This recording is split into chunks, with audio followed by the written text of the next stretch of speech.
वर्गीस कुरियन, जिस आदमी ने भारत की दूध की कहानी बदल दी। आज सुबह जब आपने दूध का पैकेट देखा होगा, शायद आपने एक सवाल भी नहीं पूछा होगा कि आखिर ये दूध गांव से निकल के आपके घर तक पहुंचा कैसे। और उससे भी बड़ा सवाल, एक समय ऐसा भी था जब भारत दूध की कमी से जूझ रहा था, लेकिन आज भारत की दुनिया के सबसे बड़े दूध उत्पादक देशों में से एक है।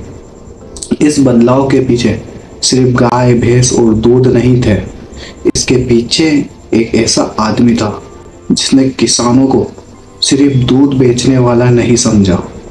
उसने किसानों को बिजनेस का मालिक बनाने की कोशिश की। उस आदमी का नाम था डॉक्टर वर्गीस कुरियन।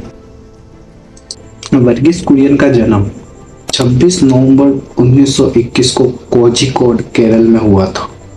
उन्होंने विज्ञान की पढ़ाई की और इंजीनियरिंग की शिक्षा हासिल की। बाद में सरकारी स्कॉलरशिप पर अमेरिका गए और मैकेनिकल इंजीनियर में आगे अपनी पढ़ाई की। यानी कि उनकी शुरुआत डेयरी बिजनेस के रूप में हुई नहीं थी। वह एक इंजीनियर थे और भारत लौटने के बाद 1949 में उन्होंने गुजरात के आनंद में सरकारी डेयरी फैसिलिटी में काम करने के लिए भेजा गया। शायद उस समय उन्हें भी नहीं पता था कि आनंद नाम का ये छोटा सा शहर उनकी पूरी जिंदगी की दिशा बदल देगा। आनंद में मिली उन्हें असली कहानी। उस समय आनंद और आसपास के किसान दूध बेचते थे, लेकिन किसान और बाजारों के बीच कई समस्याएं थी। किसानों की बार्गेनिंग पावर सीमित थी। यहीं पर कुरियन की मुलाकात त्रिभुवन दास पटेल और किसानों के कोऑपरेटिव मूवमेंट से हुई।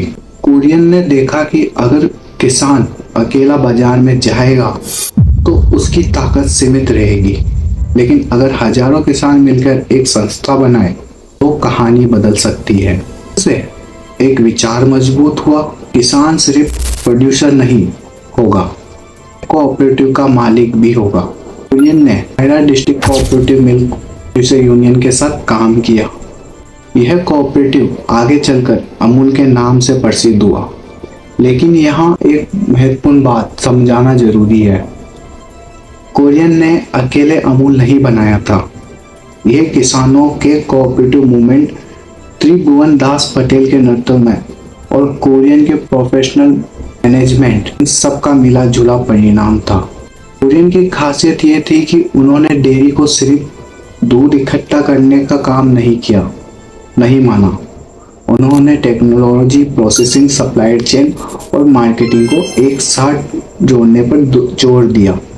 यानी गांव में पैदा होने वाला दूध एक ऑर्गेनाइज्ड बिजनेस सिस्टम के जरिए शहर के कंज्यूमर तक पहुंचे, और उस सिस्टम में किसान की मुख्य भूमिका सिर्फ दूध देने तक सीमित न रहे।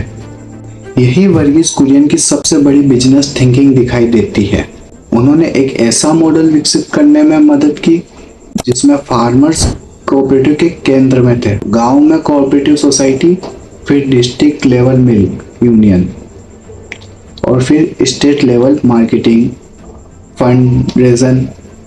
इसका उद्देश्य था कि दूध प्रोड्यूसर को कंज्यूमर के बीच की व्यवस्था ज़्यादा ऑर्गेनाइज हो और फार्मर्स को बेहतर मार्केट का एक्सेस मिले। आज जब हम सप्लाई चेन और फार्म बिजनेस जैसी बात सुनते हैं, कुरियन का मॉडल के लाइनों में अपने समय से आगे दिखाई देता है। उनका विचार सरल था, अगर किसान अपनी मेहनत से प्रोडक्ट बनाता है तो उसे वैल्यू चेन में मजबूत हिस्सेदारी क्यों न मिले। फिर आया ऑपरेशन फूड, लेकिन कुरियन की कहानी अमूल तक नहीं रुकी।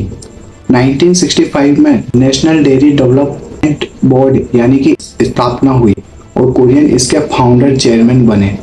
इसके बाद आया वह प्रोग्राम जिसने भारत की डेयरी इंडस्ट्रीज की दिशा बदल दी, ऑपरेशन फूड। यह प्रोग्राम 1970 में शुरू हुआ। इसका लक्ष्य सिर्फ दूध का प्रोडक्शन बढ़ाना नहीं था, गांव के मिल्क प्रोड्यूसर को कोऑपरेटिव सिस्टम से जोड़ना, उन्हें मार्केट तक पहुंचा देना और देश के अलग अलग किस हिस्सों में दूध की सप्लाई को बेहतर तरीके से जोड़ने का बड़ा हिस्सा था। ऑपरेशन फ्लो 3 फेज में चला। 1996 तक इसका तीसरा फेज पूरा हुआ। इस प्रोग्राम ने भारत में डेयरी कोऑपरेटिव को बड़े पैमाने पर फैलाने में महत्वपूर्ण भूमिका निभाई। कहानी को सिर्फ अमूल की बिजनेस स्टोरी समझना अधूरा होगा, क्योंकि उनका असली फोकस था लोगों को इकोनॉमिक पावर देना। ऑपरेशन फ्लूट के दौरान विलेज लेवल कोऑपरेटिव्स का विस्तार हुआ।